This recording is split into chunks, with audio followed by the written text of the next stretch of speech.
Welcome! Today, we're taking a deep dive into the feasibility of a really exciting initiative in India called the Coastal Green Hydrogen Project. We're going to break down all the data to figure out, is this a solid investment? Let's find out. So where's all this information coming from? Well, this explainer is based on a super detailed report put together by the Clean Green Energy Mission. They prepared it for their client, Throgen Energy Systems, or AESPL. So let's walk through what they found.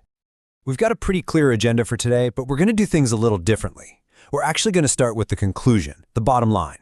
We'll hit the main investment proposition first, and then we'll circle back to break down the opportunity, the plan, the financials, and finally, the overall impact.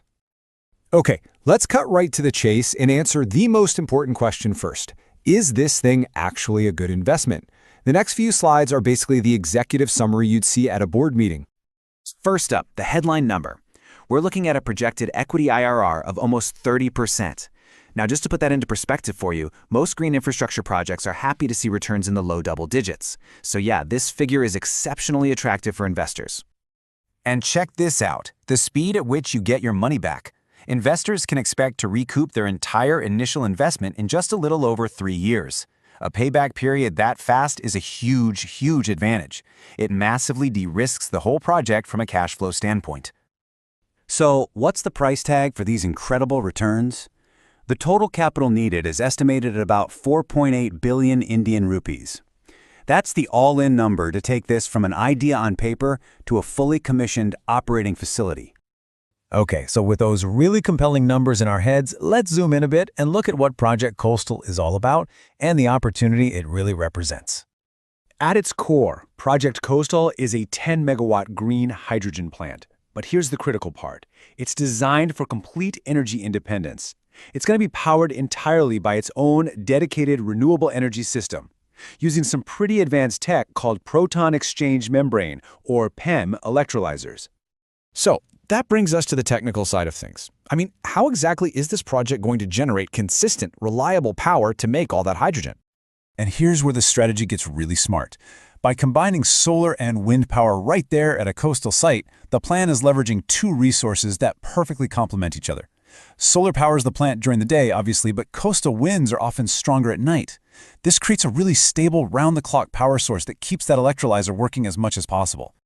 When you look at the energy mix, you can see it's deliberately weighted heavily towards wind, a full 80% actually. And that's no accident.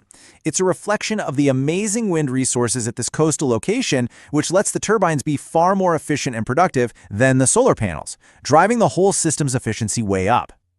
So what does all that smart planning actually produce? Well, the numbers are pretty impressive. The plant is expected to churn out nearly 1,400 metric tons of green hydrogen every single year. It gets there by running the electrolyzer at an incredible 76% capacity, which is just fantastic for a system running on renewables. And get this, the model also shows there will be almost 25 gigawatt hours of extra green electricity to sell to the grid, creating a nice little secondary revenue stream. All right, now we get to the financial heart of the matter. Let's break down where the money is going and how those great returns are actually generated. So if you look at how the capital spending is broken down, you might be surprised. The single biggest piece of the pie, at 45%, is actually the wind farm. After that comes the battery storage system, which is critical for smoothing out the power. The electrolyzer plant itself, it only accounts for about 9% of the total cost.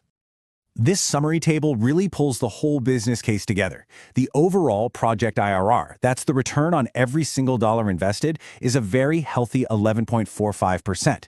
But once you factor in the financing, the equity IRR for investors shoots up to that amazing 30% we saw at the beginning.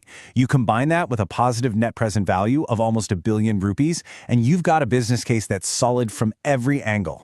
Now, the pricing strategy here is really clever. The plan is to sell the hydrogen for 425 rupees per kilogram. You might notice that's actually just a tiny bit below the break-even cost over the project's lifetime. That might sound risky, but it's a strategic move to enter the market aggressively.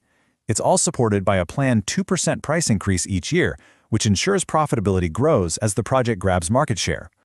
Okay, we've talked a lot about the numbers. But beyond the financials, let's talk about this project's really significant environmental impact and pull it all together for a final verdict. And this, right here, is the profound environmental benefit. Your typical gray hydrogen, made from natural gas, has a pretty big carbon footprint. But Project Coastal? It just slashes that number down to just 1.58 kilograms. We're talking about a nearly 85% reduction in carbon intensity. That is massive. And that per kilogram saving really adds up. Every single year, this project is projected to cut carbon emissions by over 23,000 tons. That's a huge number, and it comes from both making clean hydrogen and selling that excess green power back to the grid. So, when you put it all together, Project Coastal makes a powerful case on two fronts. It's financially strong, with a quick payback and great returns for investors, and at the same time, it delivers a really significant, measurable win for the environment. It's a project that hits the sweet spot between fiscal responsibility and sustainability. Look, this data-led feasibility study points very strongly towards a yes for investment. The analysis is done, the numbers are clear, and it really just leaves one final strategic question on the table. Is Project Coastal the cornerstone investment that will define the future of our green energy portfolio?